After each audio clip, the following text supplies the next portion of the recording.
Tonight on CTV News at 6, a social media ban for Canada's kids. We're failing our children. Enough is enough. Proposed new rules that could prevent anyone under 16 from accessing services like TikTok and Instagram. Parents cannot face these challenges alone, and the safety of children can't be an afterthought. Growing the tax base, Edmonton's attempt to relieve homeowners of some of the city's financial burden. I'm encouraged that we actually will be taking this seriously in a way that maybe we haven't been for quite some time. And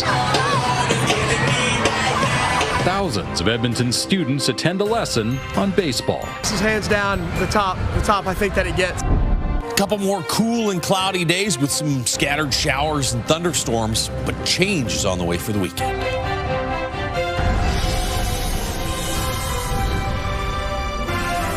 CTV Edmonton, local breaking news with Jeff Hastings. Good evening. The federal government is officially moving to ban kids under the age of 16 from using social media. The measure was introduced in online safety legislation tabled today. We're failing our children. Enough is enough. Our parents cannot face these challenges alone, and the safety of children can't be an afterthought. We need basic protection in place so every child in this country can be safe on platforms they use every day. In addition to the ban, the bill would also regulate platforms and companies behind AI chatbots by requiring them to act responsibly. That would include measures such as crisis intervention protocols. The bill covers 7 types of content. They include inducing self-harm, bullying, inciting violence, promoting hatred, and non-consensual intimate content. Alberta's government says policies should focus on empowering parents and giving them the tools needed to protect children. The province is halting a rebrand of emergency health services following significant pushback from paramedics. Last month, the province said EHS paramedics would be changing to Alta Paramedic Health. Organizations representing paramedics said new uniforms and a new logo did nothing to address EMS staffing issues. Alberta's Hospital and Surgical Health Services Minister says she's ordered the rebrand to stop and EHS to return to its previous name and logo. Adriana LaGrange is also promising consultations. Her ministry says less than $25,000 in project funding was spent on the rebrand. It says no operational money went towards the project. One of the groups helping guide the city with the installation of the new Harbin Gate says it can no longer support the project. It's raising questions about cost and design. Harbin Issa reports. This is also about the identification of the Chinese culture, our spiritual belief. Billy To with the Chinese Benevolent Association says the Harbin Gate means a lot for the Chinese community. It's one of several groups providing cultural guidance on the new gate. The CBA is now polling its support. Unfortunately, I think our voice and our view and our guidance has been sidelined. The group believes their input is not being taken seriously. It's also against the gate's $8.7 million price tag. A couple of years ago, the city approved nearly $3 million extra for this project. However, the group says that they would rather see that money put towards other revitalization efforts for Chinatown. I think the priorities of the communities as a whole at the Chinatown and also next to our neighbor, the downtown as well, the safety, the sanitations and also the recovery of the business will be more benefits for the residents and also the local businesses. The old Harbin Gate located in Chinatown was taken down in 2017 for LRT construction. The new one is being installed at 97th Street just before Jasper Avenue. As a community, we have to be also accountable for the rest of the Edmontonians. So the optics doesn't look good with that price tag, and we're getting inferior material. The area's councillor says there are many groups involved in the process, and Stevenson refutes the claim the CBA's concerns are being dismissed. I know that city staff worked in earnest with them over many years, many meetings and engagements. The city has no reason to build this gate except for community. Construction on the gate began in March of this year. The project is slated to be completed sometime in 2027. Nair Misa, CTV News, Edmonton. Edmonton's mayor is pushing a 5-year economic strategy for the city. Andrew Knack says the plan is focused on getting more businesses to set up shop here. Business advocates say the city may first need to change impressions investors have. Connor Hogg has more. Hope Docking got into the video game industry working at Edmonton-based company BioWare. She's since founded her own company, which is working on creating a game called Otter Half. That's something that Edmonton is going to be proud of internationally, that we're a hub for video game development. We have to put in the effort and the time and the money to grow that from the grassroots up. Edmonton wants its 5-year economic development strategy to help local businesses grow. The plan outlines ways to create a stronger business environment, drive investment, and better market the city. Mayor Andrew Knack says all could help build Edmonton's non-residential tax base. We've been seeing growth in business in the city. We've been seeing economic development improvements in the city, but it's not at the scale that I think we need. And so that's where I would agree to say we're not doing enough. Business advocates say some of the city's policies have driven away investment. They say more needs to be done to fight negative impressions some investors have of Edmonton. We would like to see beautification and cleanliness and action. This plan assumes that this is part of economic development, but it isn't named as an action, and we think it needs to be. What is the story about this place? Are people inspired and confident enough to invest here? That feeling drives the decisions that actually move economies. I'm encouraged that we actually will be taking this seriously in a way that maybe we haven't been for quite some time. City Council has passed a motion that administration work with the different business improvement areas on specifics in order to make this plan a reality. Connor Hogg, CTV News, Edmonton. Well, he says nothing is set in stone. Alberta's energy minister says several proponents have stepped forward to pay for a new West Coast pipeline. He says one of those groups is a Fortune 500 company willing to take on all costs. CTV's Tim Brooke has more. Alberta's energy minister says he isn't worried about the July 1st pipeline application deadline. You know, you're going to have to wait and see, but all indicators are at this stage that we'll be meeting that deadline. Brian Jean isn't saying much about potential routes or deals with BC, but he is finally talking about who could pay. We have had a number of proponents come forward and ask to be participants within the pipeline and asked to be investors in the pipeline and want to have offtake on the pipeline. Jean wouldn't name any of the potential proponents or say if any will be attaching their names to the July 1st application. But he does say one American company is especially interested, and Jean appeared to open the door to government investment in the project too. Certainly the First Nations will be in the partnership.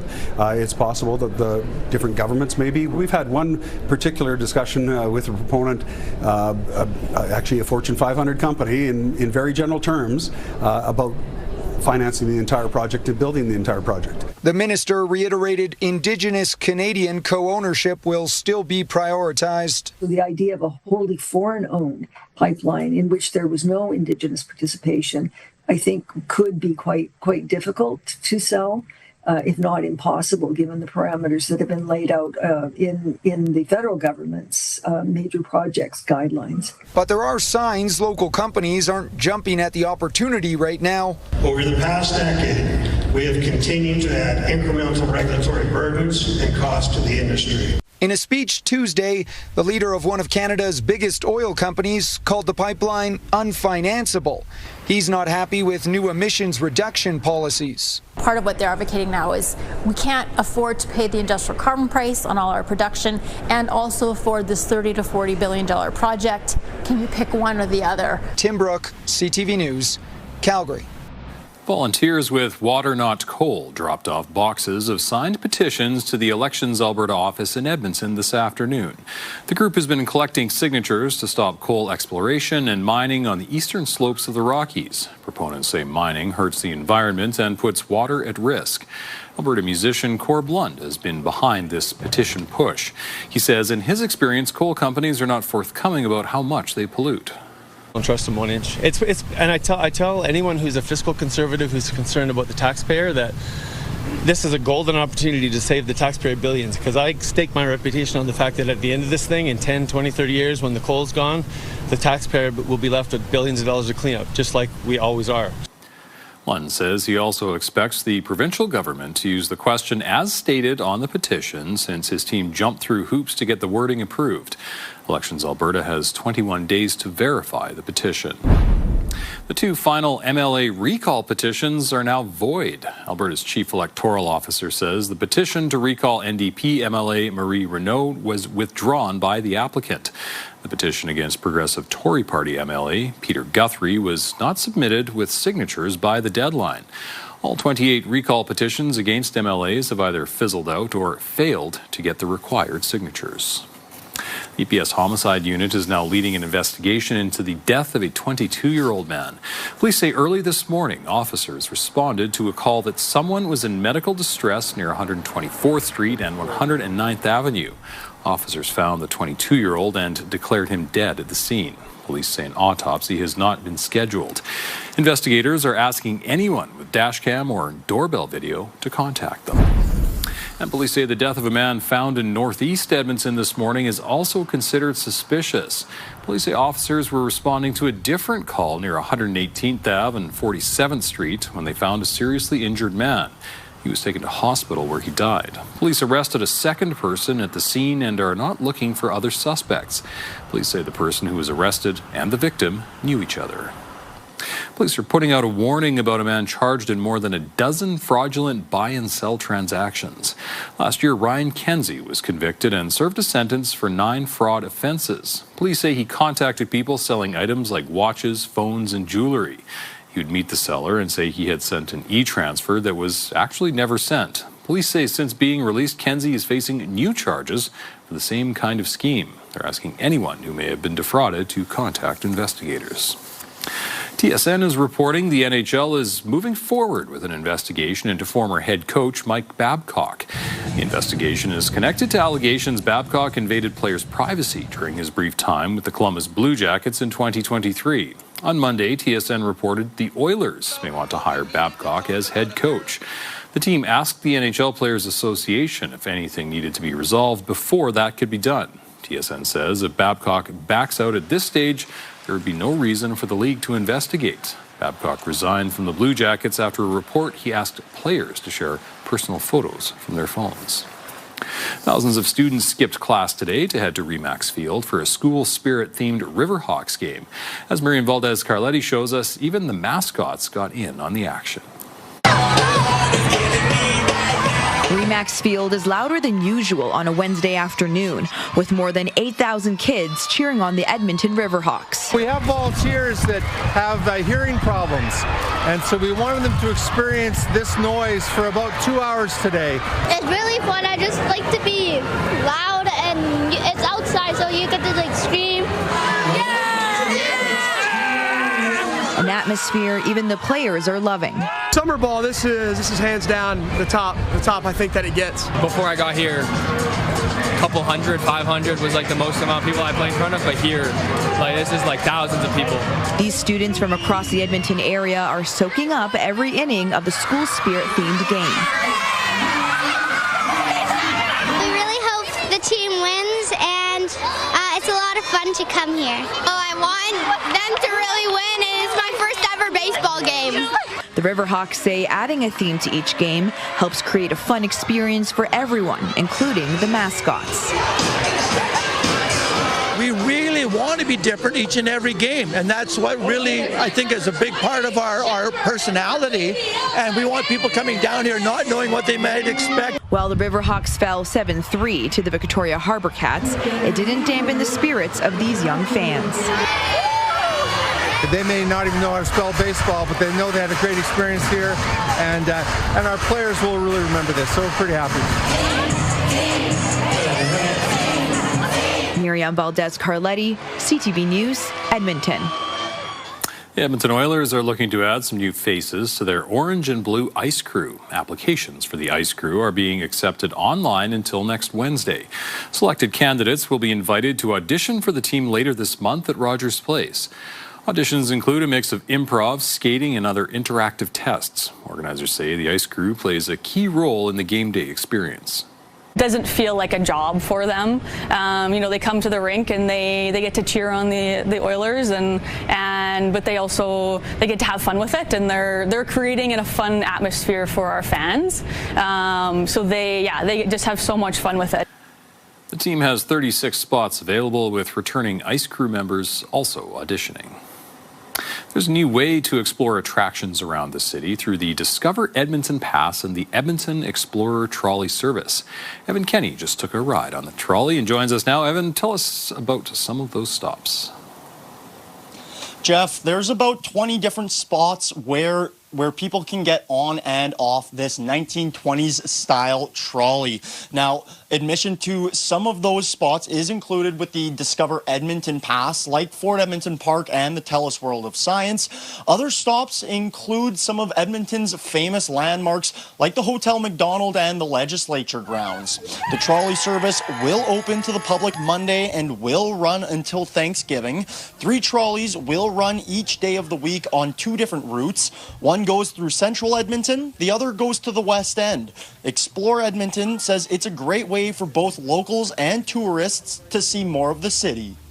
We know it's a great place to visit. Our visitors always rate Edmonton highly, but there's a lot to see. So what this does is allow us to connect people through all of those experiences in a relatively short period of time.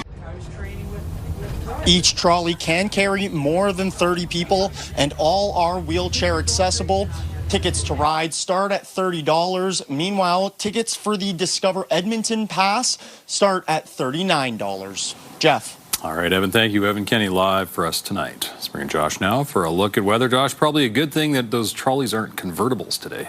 Yeah, and off and on showers, a couple occasional thunderstorms in parts of the city. And I mean, if you got caught underneath one of those thunderstorms, it was pouring. Not for long, but it was pouring. And you had some really small hail in parts of the city as well. We're almost done with that. There's still a few little scattered shower cells north of the city. We'll show you in a moment, but most of it has now passed the city. 16 degrees. Downtown Edmonton right now, we got to 18 for a daytime high earlier in the day today, and then temperatures dropped as the showers and thunderstorms rolled through. Now they're fighting their way back.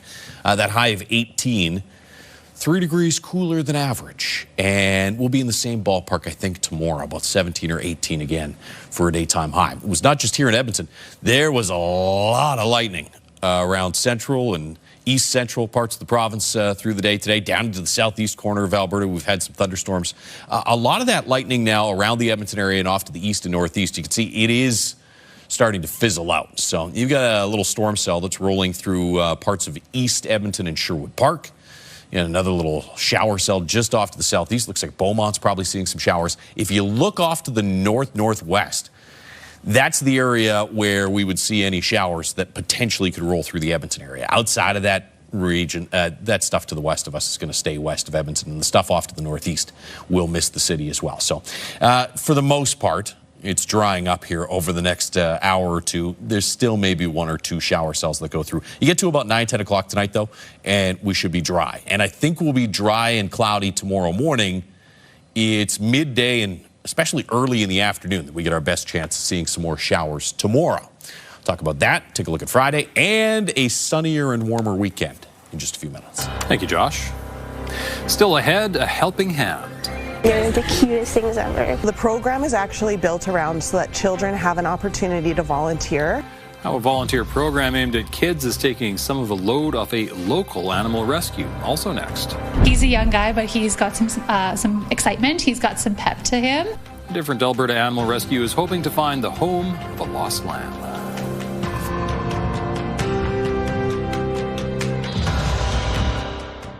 Programming brought to you by James H. Brown Injury Lawyers, the heavy hitters of injury law.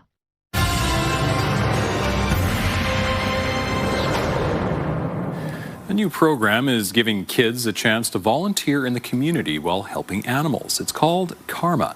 As Amanda Anderson explains, the name is appropriate, with the program proving beneficial to all involved. Oh, hello! Playing with kittens is a perk for these young volunteers. So cute. They're the cutest things ever. I want to take them all home. They're part of a new program started by the Alberta Homeward Hound Rescue Bureau called Karma. Karma stands for Kids, Animal Rescue, Mentorship, and Advocacy. So the program is actually built around so that children have an opportunity to volunteer and help out with animals. Kids get to learn how a rescue runs and get hands-on experience helping at adoption events. And we introduce all of our animals. We have charity events. We have a golf tournament that we do charity at. Sometimes I make toys for the cats and dogs. Volunteer work the kids enjoy, especially having an active role helping animals find forever homes. We just want every animal to have a good home. It's important for kids to learn how to take care of animals and how to advocate for animals. That's why we created this program, because not all children excel in sports or have interest in sports. This is something else they can do. It's no cost to anyone. In just 4 months, Karma already has 20 kids volunteering. So we're also looking for leaders, people that are interested in learning about animal rescue as adults that could come and potentially help us with our Karma program, because it is growing so quickly. Krista Atmore says having the kids around has eased pressure on regular volunteers. I really enjoy spending time with them and seeing the joy that these animals bring to them. I love the people I've met through it, and I love just being able to be there for animals and provide safety and loving and support for animals. Amanda Anderson, CTV News, St. Albert. The Calgary Humane Society is taking care of a wayward sheep until its owner is found. The lamb was spotted running on the streets of a northwest Calgary neighborhood Monday. It's not clear where it came from.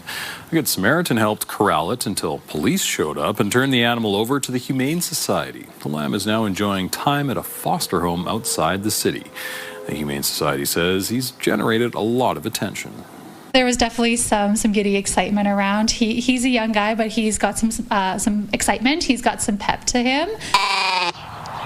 Throughout the year, we can get various calls related to livestock. It can be things like an owner surrender. It could be our officers investigating a case. And it can even be strays kind of wandering around and they need somewhere to go. Anyone with information about where the sheep came from is asked to contact the Humane Society. The Southern Alberta Orchestra, made up entirely of volunteers, is celebrating 100 years of making music.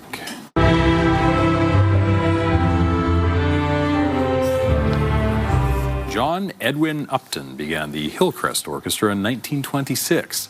It's the largest volunteer orchestra in Western Canada and one of the oldest in the country. Musicians' ages range from 9 to over 80.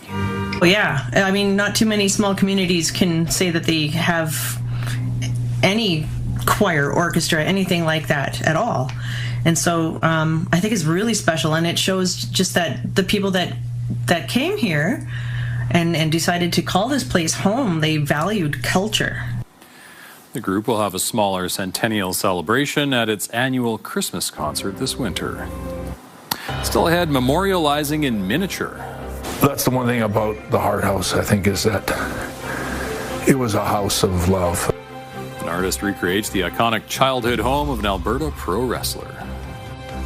Mostly cloudy skies out there for most of the city. We do have a little line of thunderstorms just over the eastern edge of the Edmonton region right now. Could see 1 or 2 more shower cells before tonight is done. That forecast and a look ahead to the weekend in just a few minutes. Programming brought to you by Century Casino. 3 great locations: Edmonton, St. Albert, and Century Mile.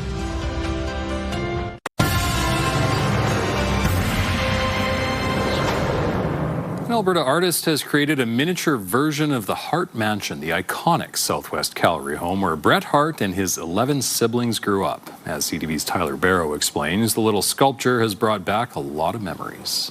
This is the front of the house. This is the best part of the house. Legendary wrestling icon Bret Hart is reliving a big part of his childhood. I was usually in this room with 5 brothers. In total, 11 of Bret's siblings, 4 sisters, and 7 brothers lived at the home. This miniature version was designed by Penny Tates. Bret's niece, Kristen Neidhart, reached out to the artist asking if she could make a replica of one of Calgary's most famous homes, the place where Stu and Helen Hart put Calgary on the world wrestling map, pictured here with their grandchildren. When I realized who her grandparents were, it was a pretty easy yes for me. The mini mansion includes the dungeon, the basement training facility where the greatest wrestlers in the world would come to train. Tates didn't deviate from the details. Notice the damaged ceiling from wrestlers' heads? There's even Terrible Ted the bear who stayed with the family for several months during the summers. And the bear would be under here in a cage, and you just hang your feet down, and the bear would lick your feet. Different times. The real home has 22 rooms, the miniature 20, some more popular than others. This is the kitchen of the house, and this is the heart of the house. The home is still standing, located in the city's southwest Patterson Heights neighborhood. The family sold it in the early 2000s. Brad is pictured here on the left with his siblings.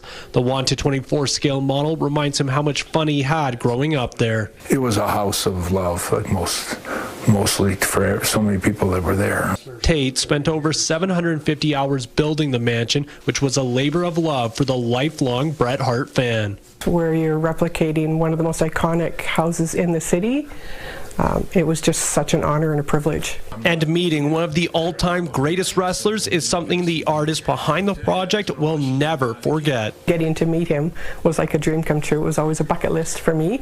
And dare to dream. Tyler Barrow, CTV News, Calgary. You know you've made it. Yeah. When someone builds your childhood home. You know what? That's a great point. In miniature. It's never happening for either of us, so don't ask. Take a look outside right now. There's the Action Furnace River Valley Sky Cam, 16 degrees. Mostly cloudy skies. We'll show you on the radar map in a second. There are still some showers kicking around in the area. 18 for a daytime high today, 22, 20, and 20. Grand Prairie, Peace River, Cold Lake today. Red Deer got to 16 for a daytime high. You're going to be in the same ballpark tomorrow. Look at these temperatures here. Below 20, below average by a couple of degrees tomorrow and Friday. Then it warms up as we head into the weekend and early next week. Not super hot, but at least we're back into the low to mid 20s. It doesn't last, though. Temperatures are right back to about 19, 20 for most of next week. And here's why. Big upper trough, right? Cool air in the mid and upper levels of the atmosphere at the leading edge of this. You've had all kinds of severe weather, tornadoes, and severe thunderstorms in through portions of Saskatchewan, Manitoba. Today it was northern Ontario. The big story for us has just been sort of the unsettled conditions. Nothing really all that severe. Watch how that moves off and this ridge starts to build in. So you got this pocket of really warm air. Because of that, you're going to get fairly sunny skies. It looks like Saturday, Sunday. You're going to get temperatures in the low to mid 20s. But that doesn't stick around. It just flattens right out by Tuesday, Wednesday. And so we're right back into another unsettled pattern, it looks like, for the middle to the end of next week. We're a couple weeks away from summer. Looks like the rest of spring is probably going to be more of what we've seen for the past week to 10 days. There's that big upper trough. There's the scattered thunderstorms that we've had starting to settle down now a little bit. Still a lot of lightning off to the west and northwest. Not quite as impressive as earlier today. If you zoom in on the Edmonton area, there's that thunderstorm activity we were talking about over the east end of the city. A couple cells here back off to the northwest that could potentially roll through. So we're not completely done with the precipitation through this evening. By the time we get to about 9, 10 o'clock tonight, though, those should either fizzle out or move through the area. So just cloudy overnight tonight. Mostly cloudy skies to start the day. Tomorrow, some showers here off to the northeast. Most of the showers and thunderstorms tomorrow afternoon are going to be west and south of Edmonton. We're on the edge of this, but I think there's a better chance that we get at least some scattered showers or thunderstorms tomorrow than none. Friday, I've left a slight chance of a shower in there for the morning and then a mix of sun and cloud in the afternoon. Friday, probably don't see anything all that significant. 11 degrees Fort McMurray right now. It's 19 in Grand Prairie, 16 and 14 in Edmonton and Red Deer. Wind not bad here in the city, but where you do have those showers and thunderstorms pushing through, gusts are in the 30 to 50 kilometer per hour range. And I think we may see gusts to around 30 kilometers per hour tomorrow with that chance of some scattered showers. Temperature-wise, 10 in the morning, 18 in the afternoon, about 16 or 17 Friday with some sunny breaks in the afternoon, and then 21 and 23 Saturday, Sunday, mid-20s for at least one day, Monday of next week. Looks great. Thank you, Josh. Still ahead on CTV News at 6, a Donald Trump declaration casts a shadow over upcoming trade negotiations. Hey, we don't need anything that Canada has. We don't need anything that Mexico has, but they need everything that we have. And they have to treat us better. What it could mean if there's no deal, and I put towels down thinking I was going to save the carpet. Widespread flooding after major storms in Manitoba. Programming brought to you by Green Tree Outdoor Living, where your dream yard becomes a reality. Programming brought to you by James H. Brown Injury Lawyers, the heavy hitters of injury law.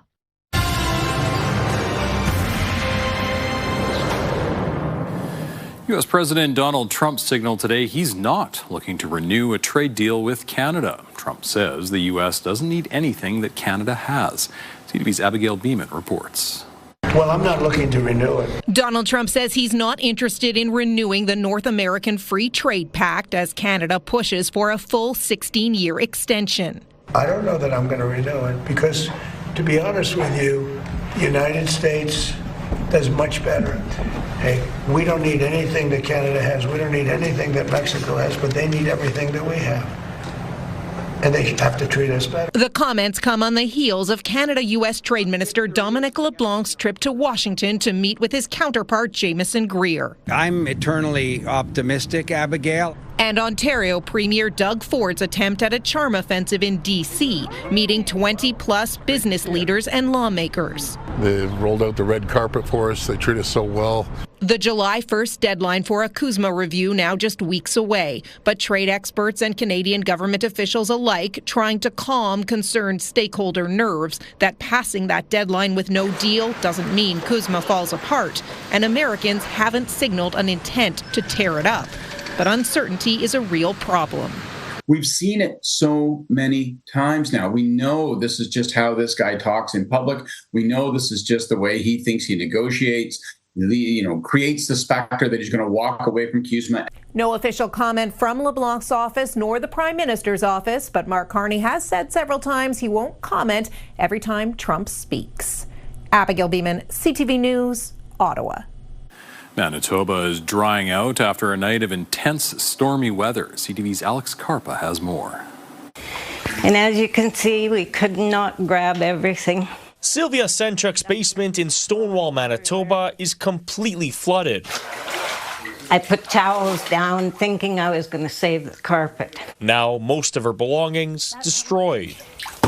Senchuk says the water rose so quickly there was little time to react. You're in one room trying to do stuff and you see stuff floating down the hallway beside you, and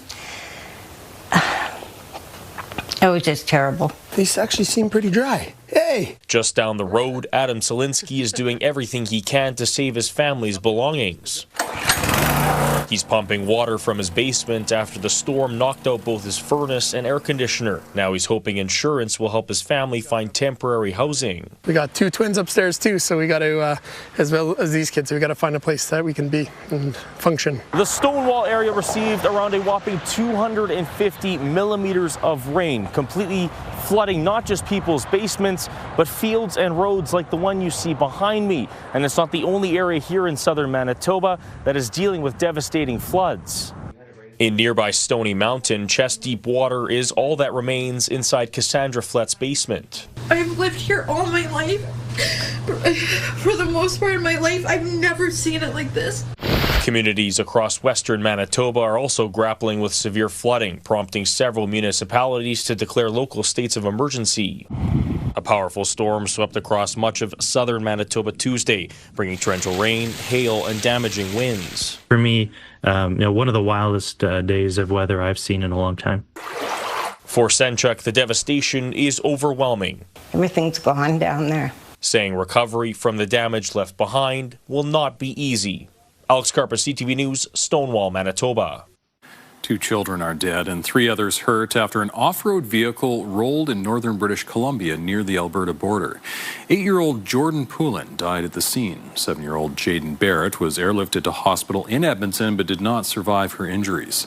RCMP say the pair was among 5 children on the vehicle being driven by a 7-year-old in the community of Pouskoupi.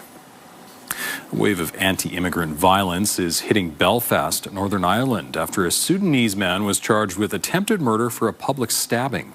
Nothing can justify the violence that we saw on the streets of Northern Ireland last night with masked thugs trying to burn and intimidate people out of their homes. Hundreds of protesters set homes and vehicles on fire after video of the knife attack circulated online.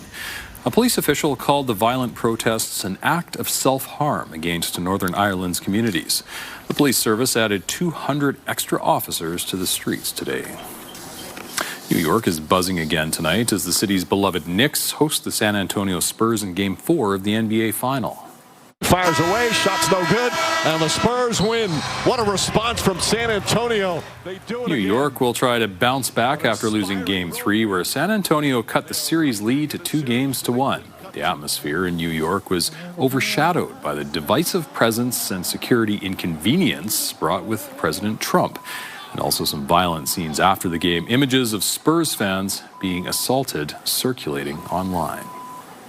Still ahead, holding steady. The economy hasn't really grown in the last year, but it hasn't shrunk either. The Bank of Canada governor pushing back on the idea Canada is in a recession as the bank delivers its latest interest decision. Programming brought to you by Alberta iGaming Corporation. For integrity, for fun, for Alberta. Thursday on your morning as the World Cup arrives in Canada. We talk about the politics off the pitch, especially in U.S. relations, plus how to know a weed from a wildflower and what to do about it. Your Morning Edmonton, weekdays. Looking at the markets, the Canadian dollar closed near 71 cents U.S. Oil was up $1.83, closing the day right around $90 a barrel. Gold saw a $153 drop. On the stock market, the TSX is down 260 points, the Dow Jones down 953. Bank of Canada's governor says the country's economy is not clearly in a recession. He made the comments following a decision to hold the bank's interest rate at 2.25%. As CTV's Rachel Aiello reports, the latest decision comes as the bank navigates unpredictable global issues. The uncertainty surrounding the fate of Canada's trade deal with the U.S. and the impact the war in the Middle East is having on global energy prices are among the main reasons for the central bank's decision.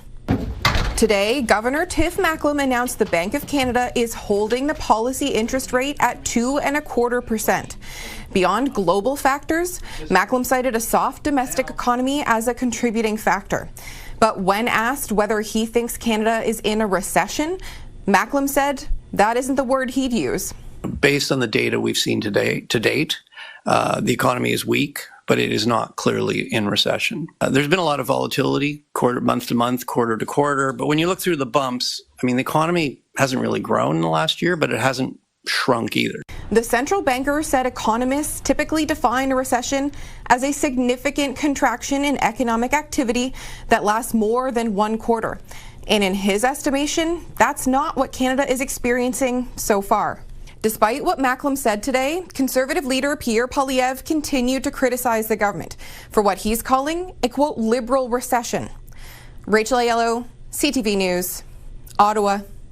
People in Red Deer are getting a chance to walk in someone else's shoes. The poverty simulation is designed to help people understand difficult decisions low-income families face. It recreates a month in the life of a working poor family. Participants take on different roles and find ways to pay for essentials like food and housing while dealing with real, unexpected challenges. Participants then debrief and can reflect on the experience. It builds empathy, but I think the best part about Poverty Sims is you start to have conversations on how as a community we can come together and create solutions right here in our local communities to help alleviate some of that strain. United Way brings this simulation to different cities around Alberta. Alberta researchers say more needs to be done to combat loneliness in older adults in our province. A new report from the University of Calgary shows loneliness levels have improved since the height of the COVID-19 pandemic. Still, researchers say Albertans between the ages of 65 and 85 are experiencing what they call an epidemic of loneliness. 1 in 3 adults surveyed reported feeling isolated. A quarter said they felt left out or lacking in companionship. One of the report's authors says when it comes to combating loneliness, It's about more than just increased social interaction. It's not so much having, lots of meetups with people, having, going to religious services or other community events, as it is when the interactions we have with people, we feel like we matter to others. So what really seems to be needed, I think, at this point, given that we're seeing this bedrock of loneliness, is more opportunities for older adults to form meaningful, impactful social connections with each other. Yeah, its financial strain is a key factor when it comes to loneliness in people of all ages, so it's important to focus on relationship-building efforts that are also affordable. Still ahead, FIFA fever. I think sports is a great palette to tell human stories. A behind-the-scenes look at how TSN will bring dozens of World Cup games to Canadian living rooms.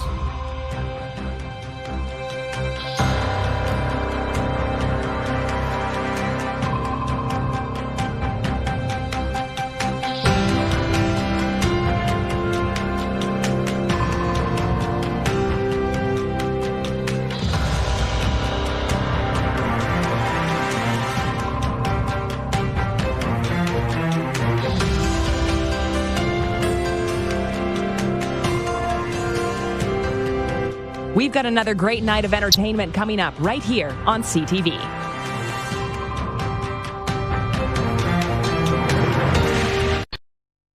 Programming brought to you by the music of Harry Potter with your Edmonton Symphony Orchestra. Learn more at winspearcenter.com.